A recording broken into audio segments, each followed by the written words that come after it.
The solitary report.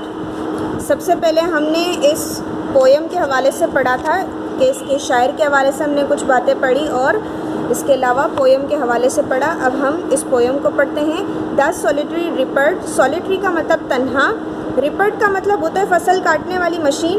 अब हम इस पोएम में हम क्या पढ़ेंगे, एक लड़की जो है तन्हा खेत में फसल काट रही होती है और क्या करती है, गाना गा रही होती है। तो इसके हवाले से आज हम पढ़ेंगे, ठीक है।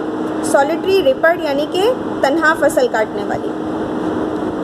बिहोल्ड हर, शायर कहता है उसे देखो, सिंगल इन द फील्ड, खेत में अकेली, खेत में तन्हा या खेत में अकेली। यौन का मतलब होता है वो देखो दूर खड़ी, सॉलिटरी यानी तन्हा, हाईलैंड लेस यानी कि पहाड़ी लड़की, वो देखो दूर खड़ी तन्हा पहाड़ी लड़की। रिपिंग फसल काट रही है, and singing by her self और साथ ही गाना भी गा रही है।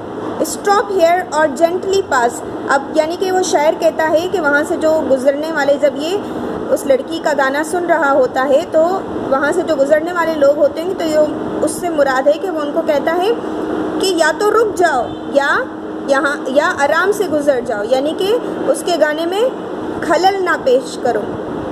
Alone she cuts and binds the grain. अकेले फसल काटती है और ग्रेन का मतलब दाने, बाइंड्स का मतलब बांधना, वो दाने बांधती है। And sings a melancholy strain. Melancholy का मतलब होता है उदासी या दुखी, स्ट्रेन का मतलब गीत, और गीत गाती है, एक उदास गीत गाती है, दुखी या उदास गीत गाती है। ओ लिसन, लोगों सुनो, for the well profound. Well profound का मतलब होता है वादी, गहरी वादी।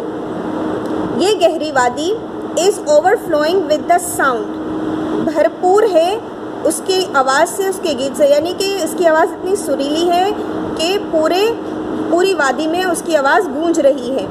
No nightingale did ever chant. Nightingale का मतलब होता है बुलबुल और शेंट का मतलब होता है बुलबुल की आवाज़ या बुलबुल का गीत। किसी बुलबुल ने भी इतना सुरीला गीत नहीं गाया। More welcome notes to weary bands, यानी कि जो कारवान होते हैं ना, वेरी बैंड्स का मतलब होता है कि कारवान जो सफ़र में होते हैं, ठीक है, वो उनके बारे में ये हो रहा है कि किसी कारवान के इस्तकबाल के लिए भी ऐसा गीत नहीं गाया गया। Of travellers in some shady haunts, और मुसाफिरों के लिए, शेडी हंट्स का मतलब होता है मशकूक शिकार, यानी कि नखलिस्तान में भी ऐसा गीत नहीं गाया गया। यानी कि वो लोग, वो कारवान जो सफ़र करते हैं तो अक्सर क्या होता है, वो स्टे करते हैं एक रेतीली जगह, एक रेगिस्तानी जगह पर स्टे करते हैं, जैसे अरब वगैरह में। तो वहाँ पर बंजारे होते हैं जिनकी आवाज़ बहुत सुरीली होती है। तो वो जो गाना गाते हैं उनसे क्या होता है, एक सुकून महसूस होता है, उन कारवानों को अच्छा लगता है। अब ये शायर ये कह रहा है कि नखलिस्तान में भी ऐसा गाना नहीं गाया गया, यानी कि उन बंजारों की भी आवाज़ में इतनी मिठास नहीं थी जितनी इस लड़की की आवाज़ में मिठास है। अमंग अरेबियन सैंड, वो नखलिस्तान जो अरब के सहरा में है।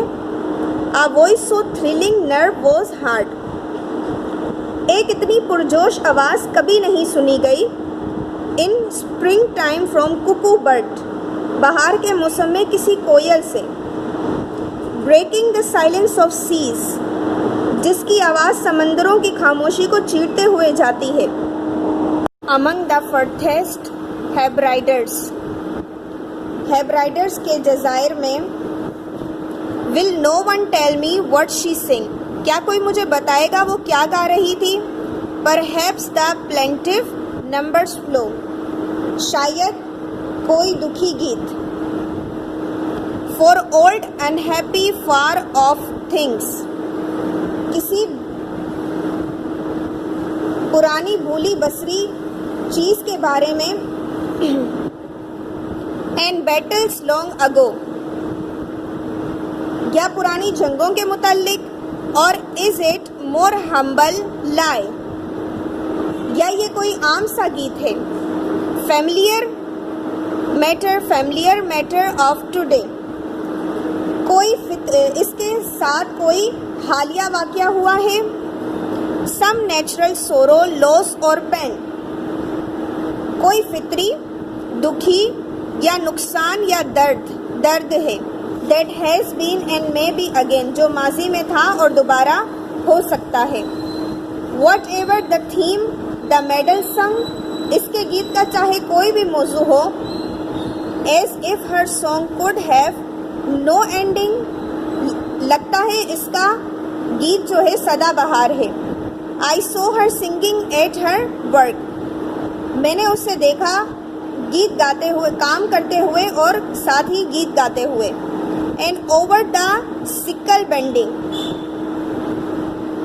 और वो दरांटी पर झुकी हुई थी। I listen motionless and still, मैंने बेहिस और हरकत उसके गीत को सुनता रहा, मैं बेहिस और हरकत उसके गीत को सुनता रहा। And as I mounted up the hill, और जैसे मैं मंजिल की तरफ बढ़ने लगा, the music is my heart I bore, उसकी मौसीकी मेरे दिल में पेवस्त हो गई थी। Long after it was heard no more, काफ़ी अरसा हो गया उस गीत जैसा कोई गीत नहीं सुना। इसी के साथ हमारी इस पोएम की रीडिंग मुकम्मल होती है। अल्लाह हाफिज़।